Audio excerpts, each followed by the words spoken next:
Hindi ko kaya yan. Tapos gagawin mo, magko-comment ka na lang, ang mahal naman ng machine niya. Pag nakarating ka without vision, sasabihin ng mga tao, sinerte lang yung tao yan eh. Hello mga kayelo, so this is our part of our podcast and kasama naman natin ang ating pinagkakapitagang engineer ng Powerhouse, our technical head, Engineer John. So Engineer John, teka lang unang-una, bakit ang dami mong bakasyon lately? Wala kang pinapasang vacation leave? Siyempre, installation. Installation. Installation, siyempre. Yung installation kasi natin, mabilis lang naman yan. Monitoring. So, saan ka nagpunta lately? Saan yung mga biyahe mo lately? Bale, last week, punta akong Cebu. Tapos, nag-install mo siya, saka nag-monitoring. Tapos, clear kami sa Zambales. Yun, nakakapagod talaga yun kasi nakakapagod ang biyahe. Pero, syempre naman, nakasasakyan naman tayo doon. Ayun, Zambales ang naging ruta natin. Zambales, then punta tayo ng Pangasinan. Then, meron din tayong kin-ordinate na machine repair sa Mexico, Pampanga. Then, okay din siguro sa Bulacan. Well, itong engineer, as the head of technical, dumadami na yung mga kasama mo.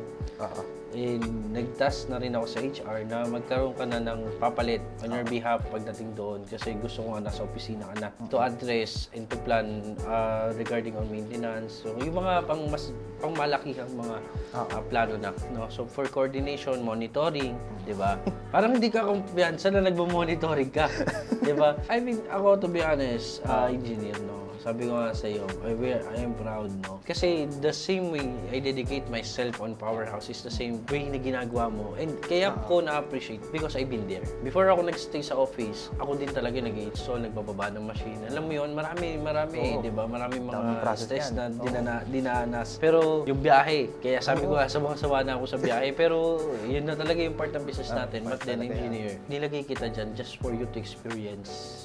Pero ang main plan talaga is sa'yo matigil sa opisina. Gusto ko pag may nag-message ang technical concern, on call, tatawagan agad natin if hindi kaya. Kung meron tayong mga technical team na nag-i-install, they can go to that area or kung hindi, ikaw na mismo tatakbo. We're growing. You're growing through the challenges, experience na na-experience mo. And I think you deserve na mag-stay na dito as the executive of the company. Every planning, every executions, ikaw yung direct coordination. Pero hindi ko na afford na ibiyahe ka at papuntay ka sa iba't ibang lugar.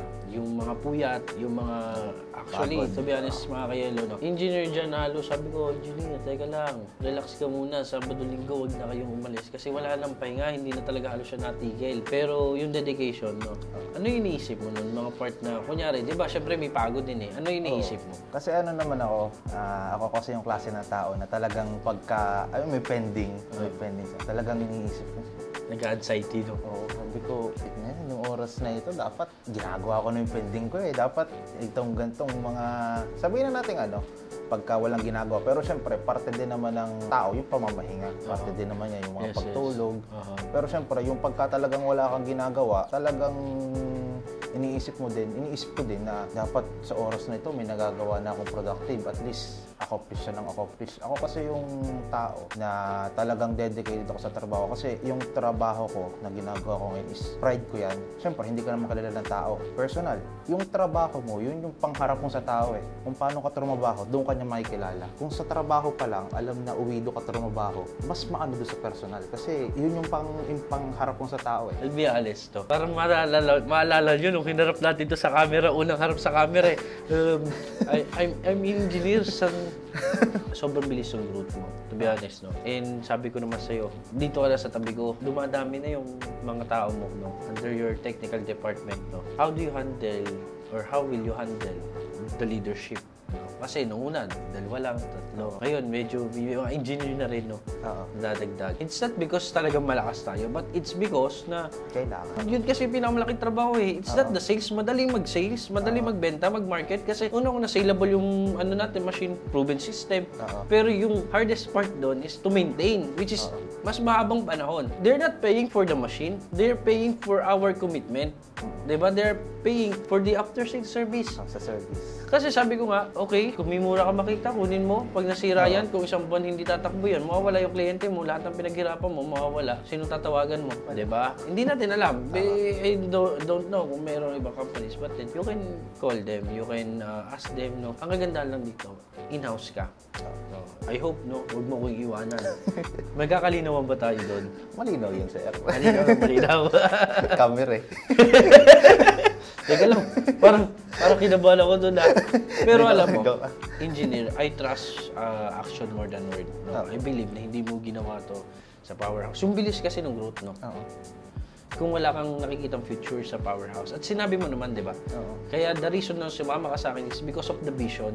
Sir. Na may ibang hindi naniniwala, may ibang naniniwala, but then the best thing is yung maniwala. Kasi ako, at my age, na 24, galing sa wala, asing walang-wala, hindi naman matalino pagdating sa pag-aaral, sa academic. Pero the reason bakit ako nandito, it's because I believe eh. If they don't believe, sabihin nila, baliw yata itong batang to, taas ng pangarap nito, taas ng taas ng ambition. If you don't believe, mangyayari pa ba yun?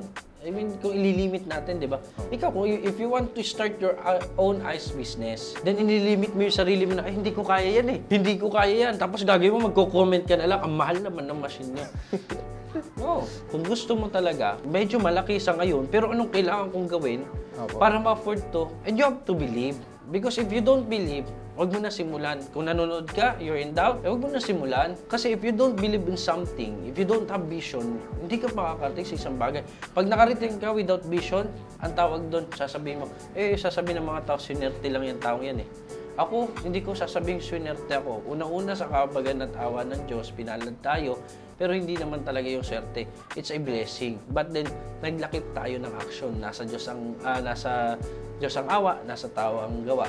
So, you believe on the vision, I believe on the vision. The reason why I'm working hard 16 hours a day, I believe on the vision. You believe in the vision that we can get a lot of partners in the whole Philippines, iba't ibang tao. Marami tayong matutulungan. At the same time, natutulungan nila tayo.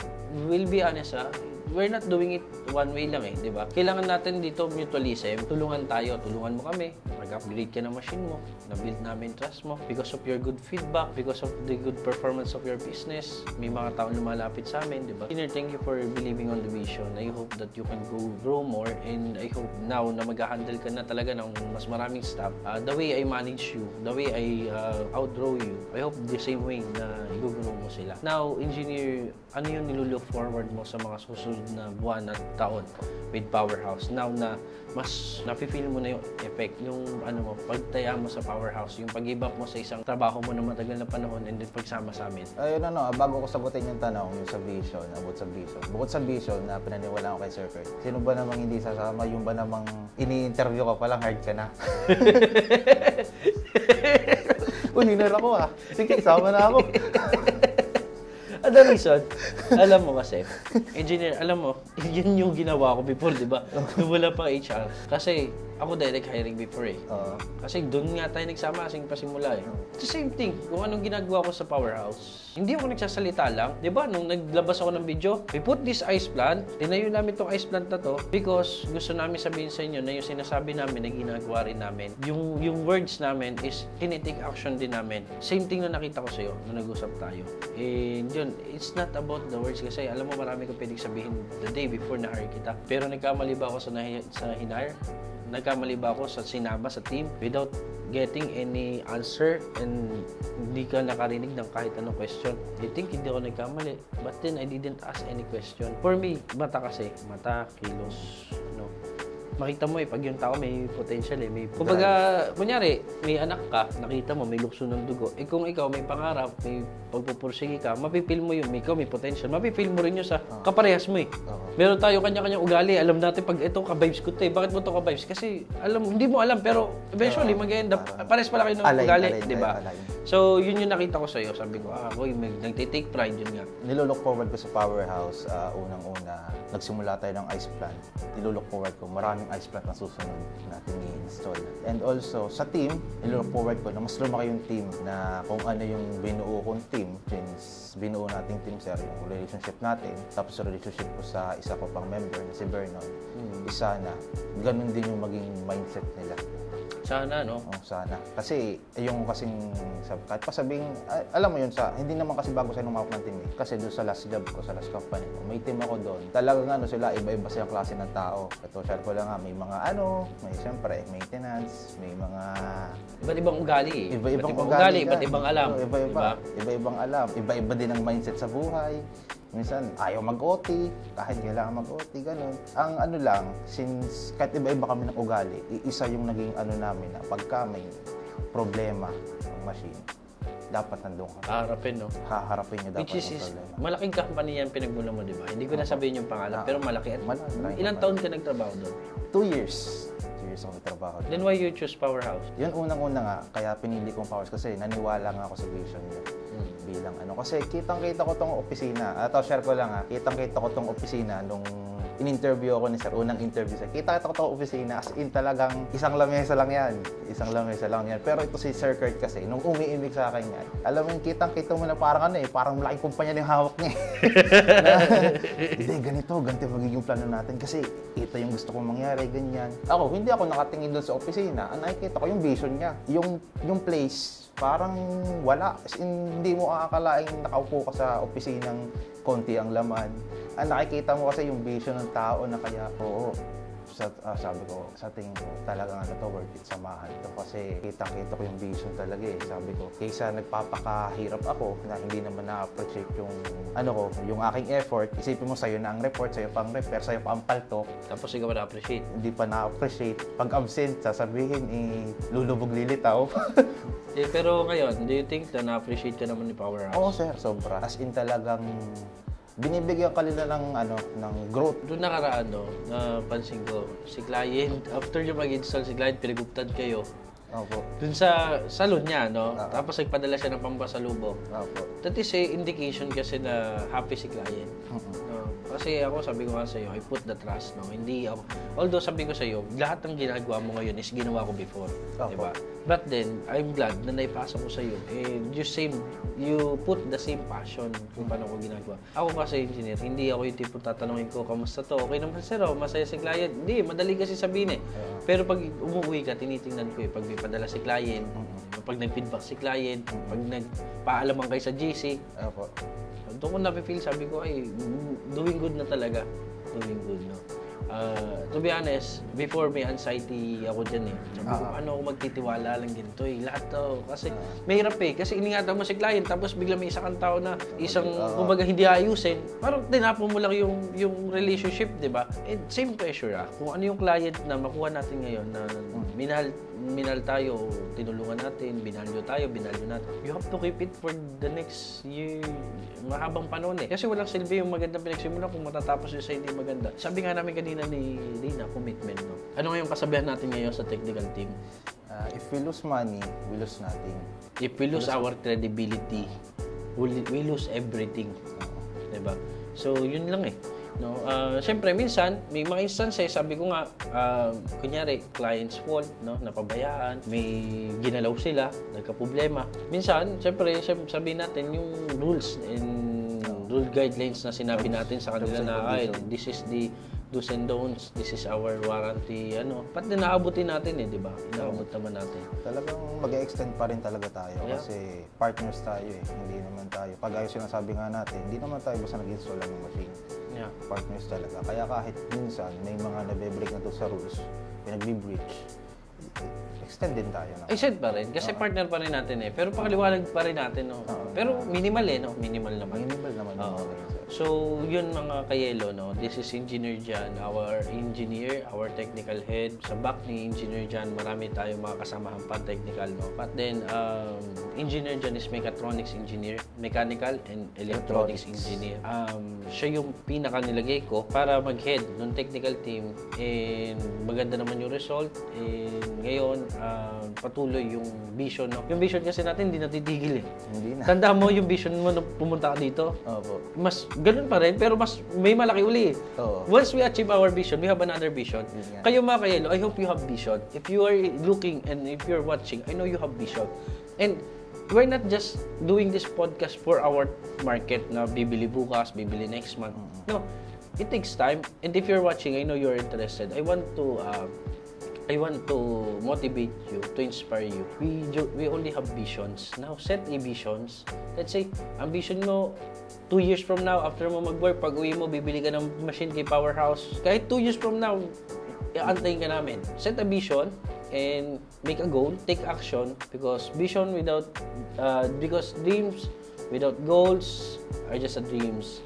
Vision without goals is just a vision. You have to take action. 2 years, 3 years, kung yun yung kaya mga ka-yellow, huwag natin pilitin na madaliin. Pero in God's perfect timing. So set a vision. Kasi ako, 15 years old ako, nag-set ako. At the age of 20, gusto ko ganito ko. At the age of 25, gusto ko 25, ganito gusto ko. Ikaw yung isa sa success sa vision ko. And I think we achieve it. Yun yung vision noon. Dagdag na uli ako. Magdadagdag at magdadagdag tayo. No? So, I think napatunayan ko sa'yo that we can achieve the vision. Kasi na-achieve natin yung first vision, di ba? Opo. Second. Marami pa. And I think maniniwala ka na for the second and third. Yes, sir. Diba? Siyempre. So, marami pa tayong vision. And yung vision namin masyadong malaki. Kailangan ka namin kay Elo. Tulungan mo kami. Mag-partner tayo. If you're interested with the ice business, just message us and we will help you. And kung may mga tanong kayo, you can visit us on our office. Just set a schedule. If you want to know more, you can call us. And ako mga kayelo, medyo nag-podcast na kami kasi, podcast na talaga ito. Kasi mga kayelo, maraming mga nagsasabi at nagko-comment at nagsasabi sa amin na na-entertain na rin sila, na-encourage din sila. So, kung ikaw nanonood nga, mga kayelo, lagi lang magsubaybay and then time will come. Kung sino yung nandito sa harap, darating ang panahon na kayo din. Na kung sino yung pinupost namin, darating ang panahon, kayo din.